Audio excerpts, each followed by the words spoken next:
مقام دوسرا فرمایا والدم، اور دونوں پر خون حرام ہے.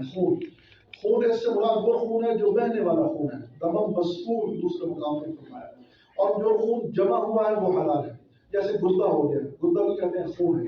اسی طرح فرمایا تلی یہ بھی خون ہے جمع ہوا، تو اس کو حلال قرار دیا گیا ہے. تو جو خون ذبح کے بعد گوشت کے اندر لگا رہتا ہے، ذبح کرنے کے بعد بس اوقات جو ہے نا خون گوشت کے ساتھ لگا رہتا ہے، وہ پاک ہوتا ہے، وہ ناپاک نہیں ہوتا. ہاں اگر زیادہ لگ گیا تو اس کو دھونا چاہیے. اسی طرح فرمایا کہ مچھر کا خون، مکھی کا خون، کھٹمل وغیرہ، ان کا خون جو ہے نا اگر لگ گیا تو یہ ناپاک نہیں ہوتا. ہاں اگر زیادہ لگ گیا تو دھو دینا چاہیے. مچھر بیٹھا آدمی سے اس کو تھپڑ لگاتا ہے یا اس کو مار دیتا ہے، خون نکل آتا ہے، تو یہ ناپاک نہیں ہوتا، یہ بہنے والا نہیں ہوتا. ہاں اگر بہ جائے تو پھر وہ خون ناپاک ہو جاتا ہے. تو دوسرا مسئلہ فرمایا کہ خون حرام ہے.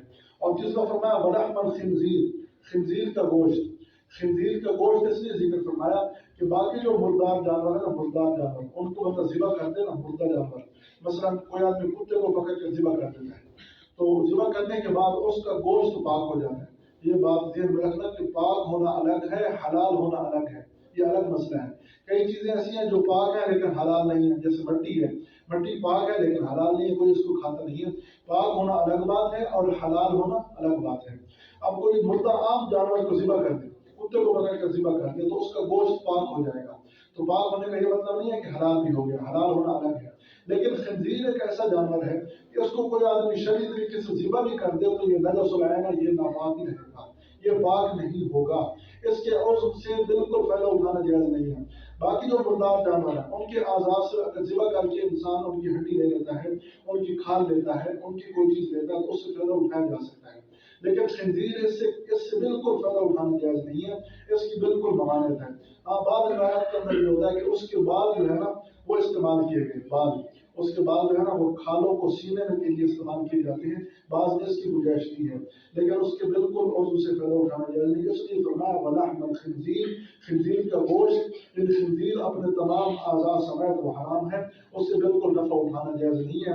بھارت کی حالت کی وجہ سے لوگ خنزیر کو بابرکت سمجھتے ہیں. خدا نہ کرے، خدا نہ خاصہ، میں سمجھتا ہوں، مجھے پتا ہے کہ کچھ خنزیر مرے تھے اور لوگوں نے اس کے جو ہے راتوں رات اعضاء کاٹ لیے اور کاٹ کر اپنے گھروں کے اندر دبا دیے. کیوں کہ ہم پر جادو کا اثر نہیں ہوگا.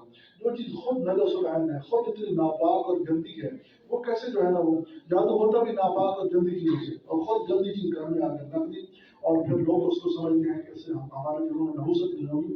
نحوست تو خود گھر میں رکھ دی ہے. تو لہٰذا خنزیر سے بالکل فائدہ اٹھانا جائز نہیں ہے. تو یہ تین چیزیں میں نے وضاحت کر دی. باقی چوتھی چیز وما اہل به لغیر اللہ، اس کی تفصیل انشاءاللہ بعد میں کریں گے. اللہ تعالیٰ